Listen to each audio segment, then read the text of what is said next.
Assalamualaikum warahmatullahi wabarakatuh. Perkenalkan, saya Diah Ayu Palupi dengan NIM 9311000119 dari kelas penyelesaian sengketa ekonomi syariah A. Di sini saya akan mereview makalah dengan judul Penyelesaian Sengketa Ekonomi Syariah melalui jalur litigasi. Yang pertama adalah ketentuan umum beracara dalam sengketa ekonomi syariah. Dalam pasal 2 Perma nomor 14 tahun 2016 disebutkan bahwa perkara ekonomi syariah dapat diajukan dalam bentuk gugatan sederhana atau gugatan dengan acara biasa. Pada bab 3 dalam tata acara pemeriksaan perkara dengan acara sederhana, pasal 3 dijelaskan bahwa yang pertama, gugatan dalam perkara ekonomi syariah dapat diajukan secara lisan atau tertulis dalam bentuk cetak atau pendaftaran perkara secara elektronik. Yang kedua, pemeriksaan perkara dengan acara sederhana adalah pemeriksaan terhadap perkara ekonomi syariah yang nilainya paling banyak yaitu 200 juta rupiah. Yang ketiga, pemeriksaan perkara sebagaimana dimaksud pada ayat 2 yaitu mengacu pada Peraturan Mahkamah Agung Nomor 2 Tahun 2015 tentang tata cara penyelesaian gugatan sederhana kecuali hal-hal yang diatur secara khusus dalam Peraturan Mahkamah Agung ini. Jadi, menurut pasal 3 ayat 3 Perma nomor 14 tahun 2016 menjelaskan bahwa pemeriksaan perkara ekonomi syariah dengan acara sederhana mengacu pada Perma nomor 2 tahun 2015. Dengan demikian, penyelesaian perkara ekonomi syariah yang terkait dengan gugatan sederhana diatur oleh dua perma, yaitu Perma nomor 2 tahun 2015 dan Perma nomor 14 tahun 2016 untuk mempermudah memahami tata cara pemeriksaan dan penyelesaian sebagai berikut, yaitu ketentuan umum. Yang pertama, perkara ekonomi syariah dapat diajukan dalam bentuk gugatan sederhana atau gugatan dengan acara biasa. Yang kedua, penyelesaian gugatan sederhana adalah tata cara pemeriksaan di persidangan terhadap gugatan perdata, termasuk di dalamnya perkara ekonomi syariah dengan ketentuan nilai gugatan material paling banyak 200 juta rupiah. Berdasarkan yang termuat dalam surat gugatan, selanjutnya diselesaikan dengan tata cara dan pembuktian sederhana.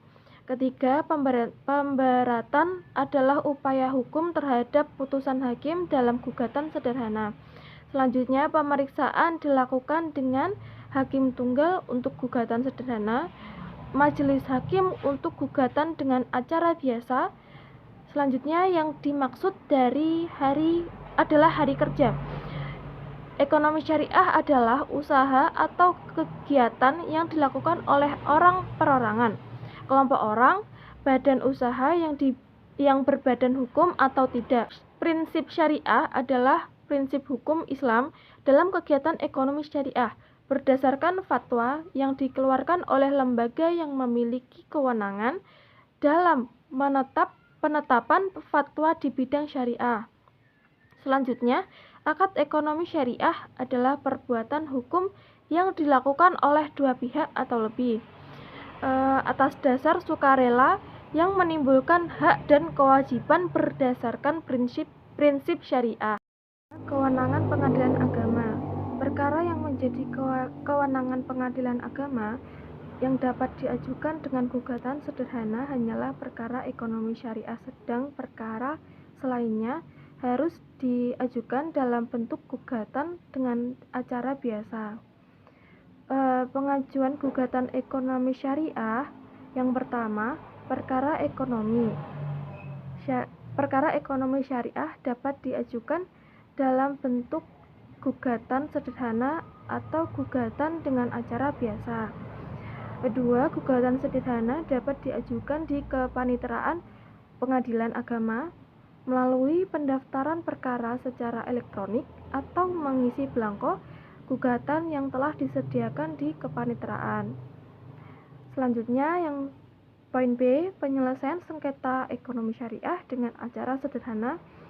Mekanisme penyelesaian gugatan sederhana pada sengketa ekonomi syariah merupakan cara penyelesaian permasalahan hukum dengan cara sederhana, tapi tetap melalui proses persidangan sebagaimana pemeriksaan perkara pada umumnya. Namun, pemeriksaan perkara tersebut dibuat sesederhana mungkin sehingga persidangannya dapat dilakukan dengan cepat dan berdampak pada pengurangan biaya persidangan. Dalam Perma nomor 4 tahun 2019 tentang cara penyelesaian gugatan sederhana mengatur tentang hakim tunggal yang diatur di dalam pasal 1 ayat 3 Perma Gugatan Sederhana. Dalam pasal tersebut tidak dijelaskan terkait penggunaan hakim tunggal. Ini berarti kedudukan hakim di Perma Gugatan Sederhana ialah hakim tunggal. Syarat gugatan sederhana. Yang pertama, perkara wan prestasi dan atau PMH dengan nilai gugatan material maksimal 500 juta rupiah dengan syarat bukan perkara yang penyelesaian melalui pengadilan khusus dan tidak termasuk sengketa hak atas tanah. Yang kedua, penggugat dan tergugat terdiri satu orang kecuali memiliki kepentingan hukum yang sama. Tergugat diketahui tempat tinggalnya. 3. Penggugat dan tergugat berdomisili di daerah hukum pengadilan yang sama.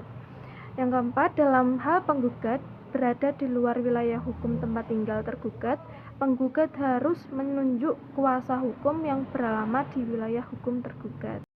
Selanjutnya, pengajuan gugatan sederhana. Yang pertama, diajukan secara tertulis atau lisan. Kedua, diajukan secara langsung ke bagian pendaftaran atau melalui elektronik. Yang ketiga, dalam mengajukan gugatan, penggugat dapat mengisi belangko gugatan yang disediakan oleh pengadilan, yang secara garis besar berarti identitas penggugat dan tergugat, penjelasan ringkas duduk perkara, tuntutan penggugat. Yang keempat, gugatan dilampiri alat bukti tertulis yang sudah dilegalisasi. Penjelasan terakhir adalah penyelesaian sengketa ekonomi syariah dengan acara biasa. Sebenarnya, penyelesaian sengketa ekonomi syariah dengan acara sederhana dan acara biasa hampir sama, karena banyak persamaan pada saat penyelesaian sengketanya. Acara pemeriksaan persidangan biasa dapat pada sengketa ekonomi syariah terjadi apabila kedua belah pihak yang bersengketa atau melalui kuasanya hadir pada persidangan pertama atau persidangan selanjutnya. Sebelum ke persidangan, dilakukan upaya perdamaian melalui mediasi yang diatur dalam Perma nomor 1 tahun 2008 tentang prosedur mediasi di pengadilan.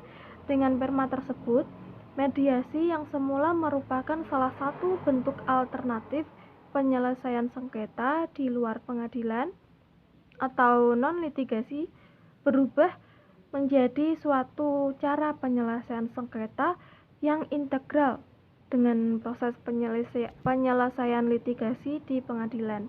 Yang pertama ada pramediasi. Pihak diberi kebebasan untuk memilih mediator yang ada di luar pengadilan.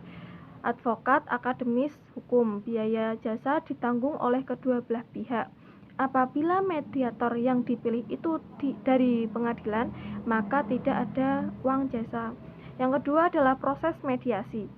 Batas waktu mengenai proses mediasi di pengadilan adalah 40 hari sejak mediator dipilih oleh para pihak atau ditunjuk oleh ketua majelis. Yang ketiga, hasil mediasi. Apabila mediasi berhasil, maka pihak-pihak yang bersengketa merumuskan dan membuat isi kesepakatan perdamaian secara tertulis. yang ditandatangani oleh kedua belah pihak dan mediator yang dikuatkan dalam bentuk akta perdamaian, dan para pihak diwajibkan untuk melaksanakan isi akta perdamaian. Apabila mediasi tersebut gagal, berdasarkan pasal 18 Perma nomor 1 tahun 2008, mediasi wajib menyatakan secara tertulis bahwa proses mediasi telah gagal dan memberitahukan hal tersebut kepada hakim. Selanjutnya, persidangan dilanjut dengan acara biasa. Sekian dari saya, apabila ada kurang lebihnya mohon maaf. Wassalamualaikum warahmatullahi wabarakatuh.